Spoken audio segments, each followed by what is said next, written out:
सोच्नुस् त भर्खरै रङ लगाएको भित्ता कस्तो टल्किरहेको थियो है। तर केही समय बित्दै जाँदा त्यसमा दरार, फोका वा दाग देखिन थाल्दा कस्तो दिक्क लाग्छ। आखिर सुरुमा चिल्लो र सुन्दर देखिएको भित्तामा विस्तारै किन यस्ता समस्या आउन थाल्छन्? हो नि, भित्तामा देखिने यी अनौठा परिवर्तनहरूले हामी सबैलाई एकछिन सोच्न बाध्य बनाउँछ। आखिर यो भइरहेको के हो अनि यिनीहरूलाई के भनिन्छ होला? ल, आज यिनै रहस्यहरूको बारेमा कुरा गरौँ। ल हेर्नुस्, यी सबै प्रश्नको जवाफ यो सामान्य देखिने हातले लेखेको नोटमा लुकेको छ। यसले हामीलाई पेन्टमा हुने सामान्य गडबडीहरू चिन्न मद्दत गर्नेछ। त्यसो भए सुरु गरौँ है त। यो गाइडले भन्छ कि पेन्टमा खास गरी 7 किसिमका समस्याहरू देखिन्छन्।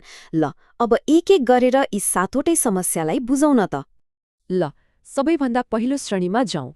यो हो पेन्टको माथिल्लो सतहमा देखिने दरार र फुट्ने समस्याहरू। अब चेकिङ भनेको के हो भने यसलाई पेन्टको सतहमा देखिने एकदमै मसिनो धड्सा वा चाउरी परेको जस्तो सम्झिनुस्। यी दरारहरू खासै गहिरा त हुँदैनन्, तर यिनले पेन्टको चमक र सुन्दरतालाई बिस्तारै बिगार्न थाल्छन्। एलिगेटरिङ चाहिँ अलि फरक छ। यसले निकै ठूलो र प्रष्ट देखिने ढाँचा बनाउँछ, ठ्याक्कै गोहीको ढाडको कत्ला जस्तो। हो, यो चाहिँ गहिरो र ठूलो दरार हो। त्यसो भए यी दुवैमा मुख्य फरक के भयो त? सजिलो छ। चेकिङ भनेको मसिनो र कम गहिरो, भनौँ न चाउरी परे जस्तो, अनि एलिगेटरिङ चाहिँ ठूलो, गहिरो र कत्ला जस्तो। यो फरक बुझिराख्नु एकदमै जरुरी छ। ल, दरारको कुरा त भयो। अब अर्को श्रेणीमा जाउँ, जहाँ पेन्टले भित्ता वा सतहलाई नै समात्न छोड्छ, मतलब आफ्नो पकड गुमाउँछ। पेन्टले आफ्नो पकड गुमाउने खासमा 2 तरिका छन्। एउटा हो ब्लिस्टरिङ, जसमा यो फुल्न थाल्छ। अर्को हो फ्लेकिङ, जसमा यो उप्किन थाल्छ। ल, अब यिनीहरूलाई अलि नजिकबाट हेरौँ। ब्लिस्टरिङ भनेको सोच्नुस् त पेन्टको भित्रपट्टि पानी वा हावाको फोका बने जस्तो हो। यसले पेन्टलाई भित्ताबाट बाहिरतिर धकेल्छ, प्रायजसो यो कि त धेरै तापले वा भित्तामा चिसोपन भएर हुन्छ।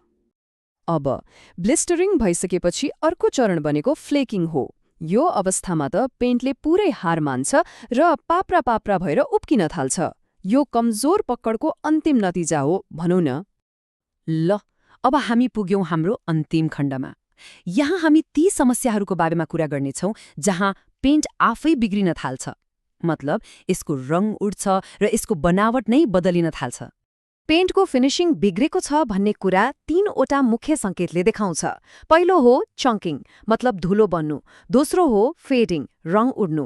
र तेस्रो हो ग्रिनिङ, जहाँ पेन्ट पातलो भएर भित्रको सतह देखिन्छ। ल, यिनलाई पनि एक एक गरी बुझौँ। चकिङ भनेको चाहिँ के हो भने पेन्ट बिग्रिएर धुलो जस्तो बन्ने प्रक्रिया हो। याद गर्नुभएको होला नि, कहिलेकाहीँ पुरानो भित्ता छुँदा हातमा रङको धुलो लाग्छ। हो, त्यही हो चकिङ। यो प्राय पेन्ट पुरानो भएपछि हुन्छ। फेडिङ त हामी सबैलाई थाहा भएकै समस्या हो।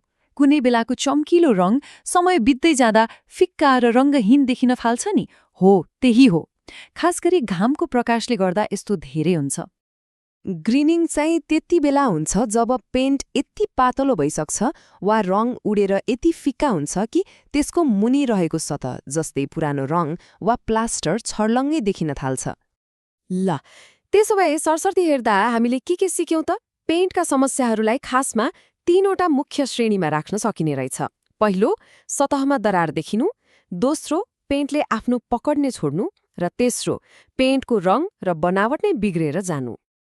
यो सबैबाट के बुझिन्छ भने कुनै पनि समस्या समाधान गर्नुभन्दा पहिले त्यो समस्या के हो भनेर ठ्याक्कै नाम दिनु वा चिन्नु सबैभन्दा महत्त्वपूर्ण पहिलो कदम हो। किनभने जबसम्म समस्या के हो भन्ने नै थाहा हुँदैन, तबसम्म सही समाधान कसरी निकाल्ने? ल, अब हामीले पेन्टमा देखिने यी 7वटा समस्याहरूलाई चिन्न र नाम दिन त सिक्यौं। तर के भयो भनेर थाहा पाउनु त आधा बाटो मात्रै हो। अब असली प्रश्न त के हो भने यी समस्याहरू आखिर किन हुन्छन् त? के सतह राम्ररी तयार नगरिएकोले हो? के मौसमले असर गर्यो? वा पेन्टको क्वालिटी नै खराब थियो? किनभने कारण नबुझिकन समाधान खोजियो भने त्यो समस्या फेरि बल्झिन सक्छ।